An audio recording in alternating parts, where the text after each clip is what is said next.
யார் வேண்டுமானாலும் மாறலாம். ஆனால் கத்தோலிக்க கிறிஸ்தவர்கள் போல் யாரும் இருக்க முடியாது. ஏனென்றால் கடவுளின் அன்பையும் இயேசு கிறிஸ்து நம்முடைய பாவங்களுக்காக சிலுவையை சுமந்து உயிர்விட்டு 3ஆம் நாள் உயிருடன் எழுப்பப்பட்டதையும் இறைவாக்கினர்கள், புனிதர்கள் இவர்களையெல்லாம் மனதில் ஆழமாக விசுவசித்து அதை நம்பி அவர்களைப் போலவே நாமும் நம் வாழ்க்கையில் வாழ முயற்சி செய்வதே கத்தோலிக்கர்களின் வாழ்க்கை முறை என்பதை பற்றி தான் பார்க்க போகிறோம் இக்குறும்படத்தில். அழகான ஒரு கிராமம். அதில் வசிக்கும் மக்கள் அனைவரும் கத்தோலிக்க திருச்சபையினர். அனைவரும் கடவுளின் மேல் மிகுந்த பக்தியும் அவருடைய அன்பையும் இயேசுவின் உயிர்ப்பையும் ஆழமாக விசுவசித்து நம்பி அதன்படி வாழ்க்கை வாழ்கிறார்கள். ஒரு நாள் திடீரென்று மக்களிடையே ஒரு மாற்றம். என்னவென்றால் திருப்பலிக்கு வரும் மக்கள் பாதியளவாகவே இருந்தது. மக்களிடையே காணப்படும் பக்தியும் குறைந்து கொண்டே வந்தது.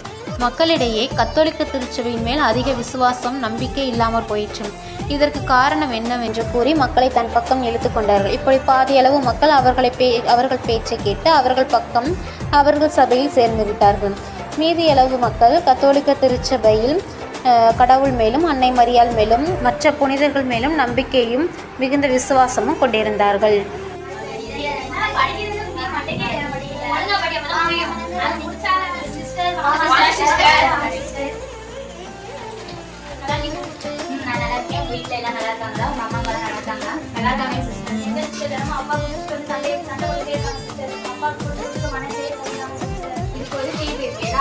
கஷ்டம் இருக்கு.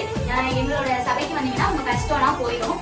அதுக்காக நீங்க வந்து டெய்லியுமே ப்ரேயர் பண்ணணும். எங்களோட சபைக்கு வந்து ஜெயிச்சீங்கன்னா எல்லா கஷ்டமும் தீரும். இப்போ ஒரு குட்டி ப்ரேயர் பண்ணிக்கலாம்.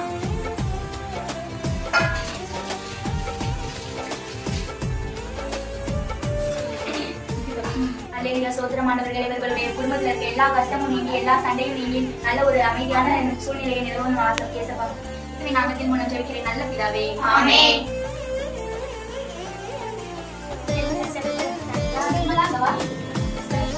உங்க அப்பாவையும் எங்களோட சபைக்கு கூட்டிட்டு வா.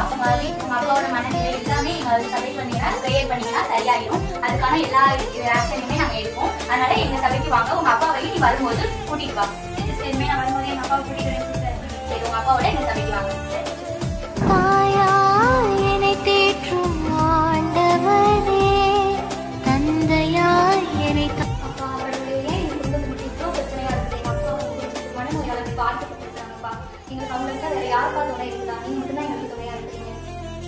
அப்பொழுது பிற சபையினரில் உள்ள ஒரு பெண் பாதிக்கப்பட்ட நபரின் மகளிடம் உரையாடுகிறாள்.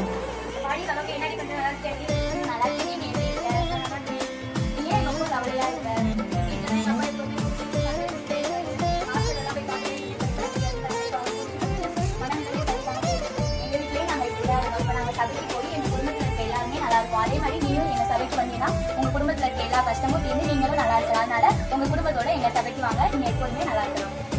ஏன்னா எல்லா கஷ்டமும் போதும். ஏன் ஒருவர் மட்டும்தான் இந்த உலகத்துல இருக்காங்க. அதை நம்பி எங்களோட சபைக்கு வா. உன்னோட கஷ்டம் எல்லாமே நீ சொல்றதெல்லாம் எனக்கு மாட்டேன். சின்ன பிள்ளையில இருந்தே கத்தோலிக்க கிறிஸ்தவர்களாக தான் நான் வாழ்ந்துட்டு இருக்கேன். மரியாதான் என்னுடைய தாய். இப்ப நம்மலாம் எப்படி அம்மா வயிற்றுல தானே வரணும். அதனாலதான் மரியாதான் எப்படி கடவுள் வந்திருக்காங்க. அதனாலதான் கடவுளை எல்லாருமே அதனாலதான் நான் கடவுளை நம்பி நாங்க எல்லாமே வாழ்ந்தோம்.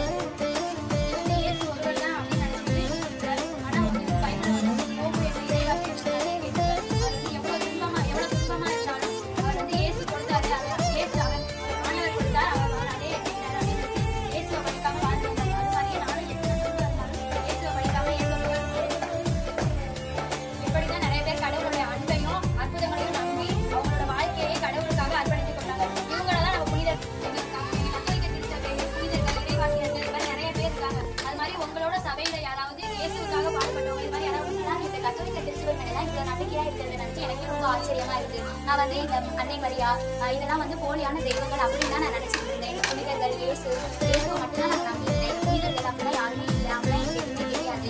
ஆனா நீ வந்து அன்னை மரியா, இந்த புனிதர்கள் இவங்க மேலதான் இவ்வளவு நம்பிக்கை வச்சிருக்க. அதை பார்க்கும்போது எனக்கே ஆச்சரியமா இருக்கு.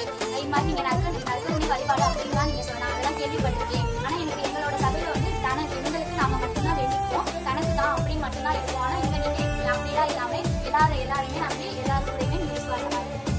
மூவர் ஆட்களாக இருந்து நம்மை வழிநடத்தும் நம் அன்பு தெய்வத்தையும், இறைவனின் தாயாகிய அன்னை மரியாளையும், புனிதர்கள், இறைவாக்கினர்கள் இவர்களையெல்லாம் நம் மனதில் ஆழமாக விசுவசித்து நாம் வாழ வேண்டும்.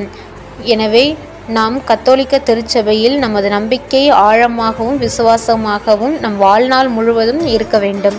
இவற்றை பற்றி சற்று மறைக்கல்வி மாணவர்களிடம் விசாரிப்போமா?